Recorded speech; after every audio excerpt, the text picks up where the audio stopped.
European Communities Act 1972 repeal bill, second reading. Mr. Douglas Carswell. I beg to move that the bill be read a second time.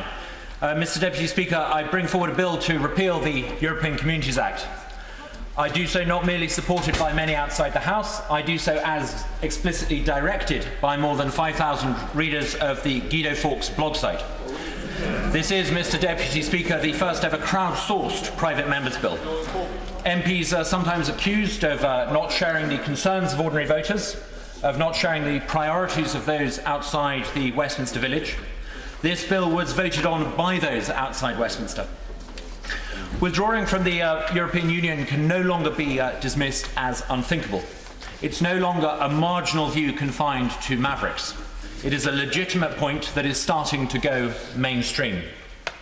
It might have been many months since this House had a frank and open discussion about the merits of our EU membership, but that perhaps tells us more about the shortcomings of the Westminster system than it can inform us about the cost benefits of being part of the EU club. According to a recent poll by Survation, a majority of voters, more than at any time in the past 3 decades, now want Britain to leave the European Union. 51% of people are in favour of leaving the European Union. Only 34% want to remain in. This is the highest level of discontent for a generation. The idea that we should leave the European Union may find very few champions amongst the Sir Humphreys in King Charles Street, but that just tells us how out of touch the Whitehall establishment has become. And if we cannot get new people, perhaps, Mr. Deputy Speaker, we should try getting some new Sir Humphreys. It is not just the people who want out. It is, we hear, members of the Cabinet who have started to come around to the view that Britain may indeed be better off out. Britain joined the common market because, the people were told at the time, it was going to be good for our economy. What we lost in terms of political sovereignty would be compensated for by material gain. And looking back at the time, it's a view that I can understand. We joined at a time when Western Europe had been growing spectacularly. The common market that we joined in the early 70s could look back at 2.5 decades of the most spectacular growth. It seemed as if we were joining a prosperous trade bloc. In 1973, Western Europe accounted for 38% of total world output. But in 2010, that figure had shrunk to 24%. In 2020, it will be 15%. I congratulate my honourable friend on once again making history in this House. Given what he's just said, may I ask how he would respond to the Financial Secretary, who I see from the order paper today, is inviting us to agree that tough decisions are being taken in countries across Europe to stimulate economic growth?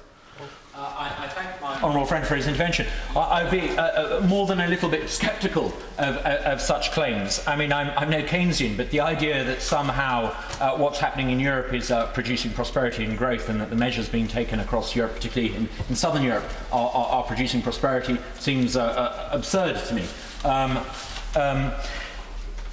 Far from joining a growing and prosperous free trade area, it turns out that what we actually joined has been a very cramped and declining customs union. Far from joining a rising economic powerhouse, we've shackled ourselves to a corpse. Being part of the European Union hinders rather than helps us to prosper. The Common Agriculture Policy obliges us to subsidise our farmers, competitors in continental Europe, raising food prices and penalising the poor. The Common Fisheries Policy has caused an ecological catastrophe in the seas around us. The EU's social and employment rules have made us uncompetitive. EU directives have struck entire industries, art dealers, slaughtermen, cheesemakers, temping agencies, fund managers. On the EU's own statistics, the cost of regulation outweigh the benefits of being in the single market by a ratio of 5 to 1. According to the European Commission's own statistics, the cost of regulatory compliance amounts to 600 billion euros. The benefits of being in the single market are 120 billion euros. The common external tariff has forced us behind protectionist walls. Far from giving us free trade, these tariffs are between 5 and 9%, are higher now than they were a century ago.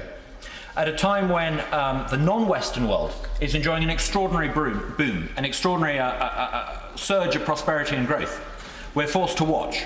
Rather than join in, we're cut off by the EU's mercantilist mindset. We pay for the privilege, and this is the absurdity, we pay for the privilege of being members of this poverty-producing club. Britain has paid more into the EU budget than she has received back in every year bar one since we joined. We don't just pay, our membership fee for being part of this club has risen by 70% within the past 3 years. In 2009, our net contribution to the Brussels budget was £5.3 billion. In 2010, it rose to £9.2 billion, and our gross contribution is nearly £20 billion. My honourable friend give way. With pleasure. I'd like to congratulate my honourable friend on bringing forward this bill, which I wholeheartedly support. Is he as shocked as I am to discover that in the 5 years of the last government, our membership fee was some £19 billion, but in the 5 years of the present coalition government, that membership fee will be £41 billion. How many nurses, policemen, doctors, teachers would that pay for? My right honourable friend is absolutely bang on the money. You would expect that this government would do something about it, but instead, we've heard many debates in this House about the need for austerity and cuts. Members on both sides of the House have expressed their concern about what reduced public spending might mean in their constituencies. Yet all the coalition's austerity savings taken together don't add up to anything like our annual EU membership fee. The 2010 increase in our net contribution is greater than the sum total of all the austerity savings made since the last general election. Exactly. We're having to justify austerity in our constituencies when we have an administration that is handing over ever larger sums of our money to remain part of this austerity club. And too many people in Whitehall, too many of the grand Sir Humphreys in Whitehall still think of the EU as though it's vital to our economic survival. But the fact is it's becoming less important almost by the hour. In the first 6 months of this year, our exports to the EU fell by 18%, while our exports to the rest of the world rose by 28%. On every measure, the EU now accounts for a minority of our trade. That's not to say, of course, that the single market is not important. It's very important. It remains a large market. But it's just one market alongside NAFTA, Mercosur, and all the rest.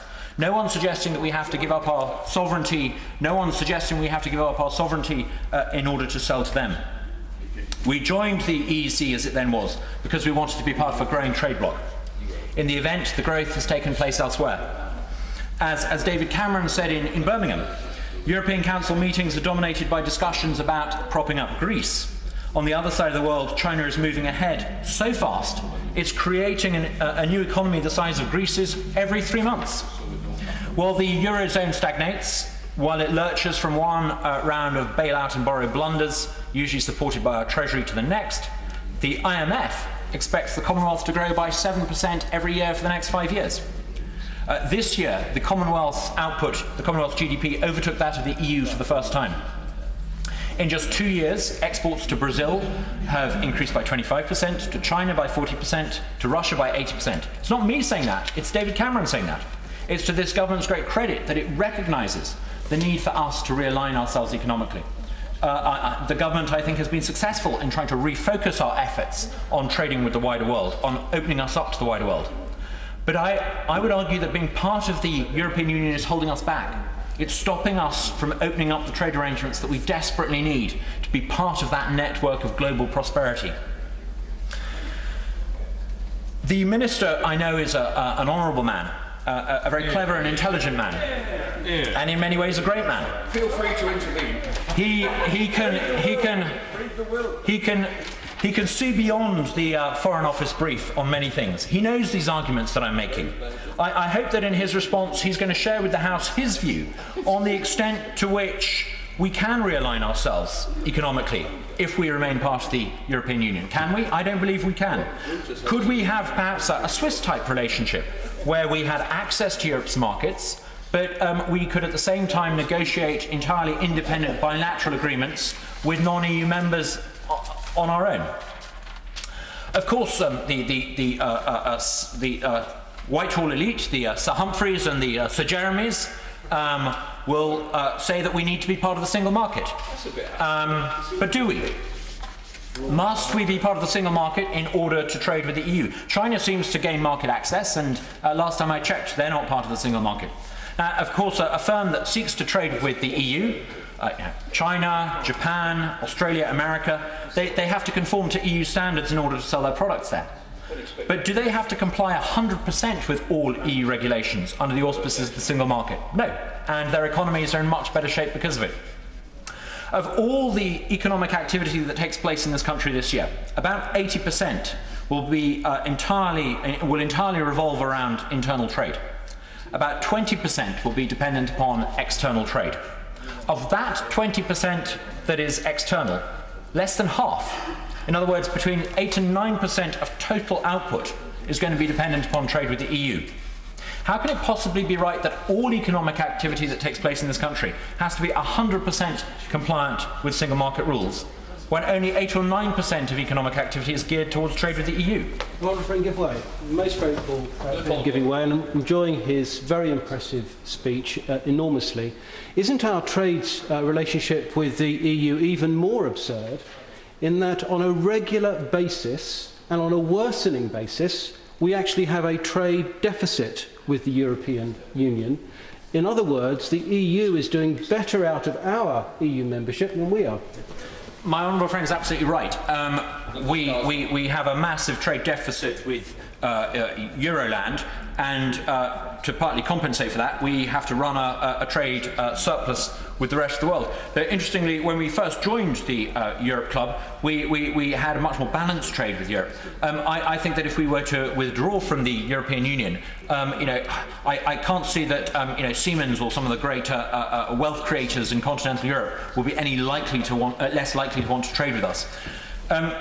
So, why should a business that's producing goods and services to sell outside the EU, to say India or America, why should they be subject to red tape brought about under the auspices of the EU single market? I'll leave you with this thought. Switzerland is outside the European Union, and yet they manage to do 4.5 times more trade per head with the EU from outside than we do from within.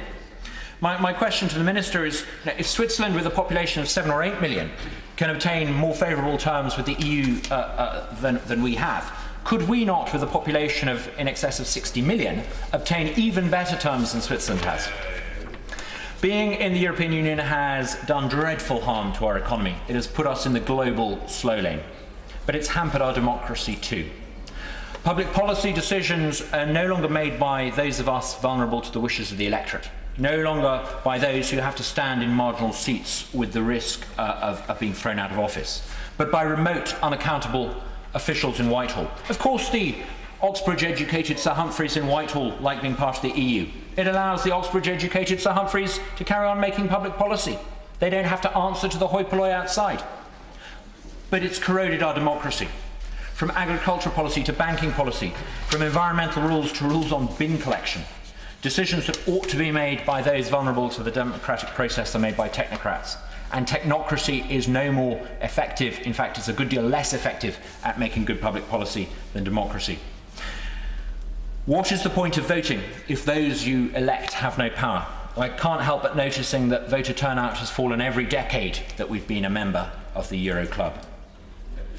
I will wind up my comments, Mr. Deputy Speaker, by saying that I brought forward this bill not in the expectation that it will become law. Yet.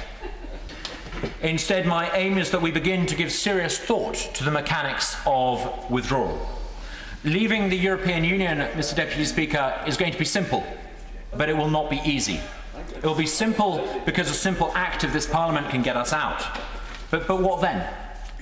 What about all the acres of public policy that have been created under the auspices of the European Communities Act?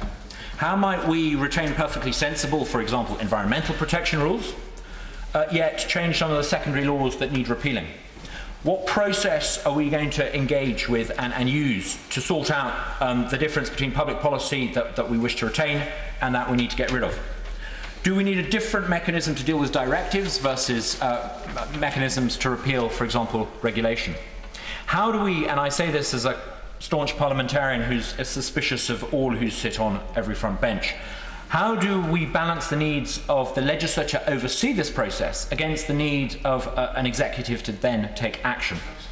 My proposal in this bill is just one model. I propose that all secondary measures and laws would remain in place, but ministers would then, subject to the approval of this House, have the power to repeal or amend. But is this idea of statutory instruments and ministerial fiats enough?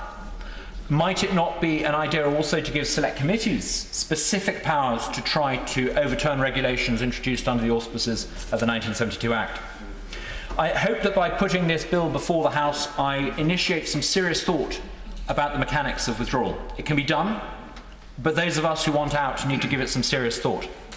The question of Britain's EU membership is no longer settled. It is now an open question. Many of us in this House and indeed in the country now openly question our EU membership. A referendum is coming. It will boil down to in or out. The case for out gets stronger. But we need to give people a sense of what self-government is going to look like, what it's going to feel like. I hope this bill helps us to begin to think very carefully about what being a self-governing democracy once again would mean. The whips may seek to talk this bill out. These questions will not go away. Thank you. The question is that the bill be read a second time.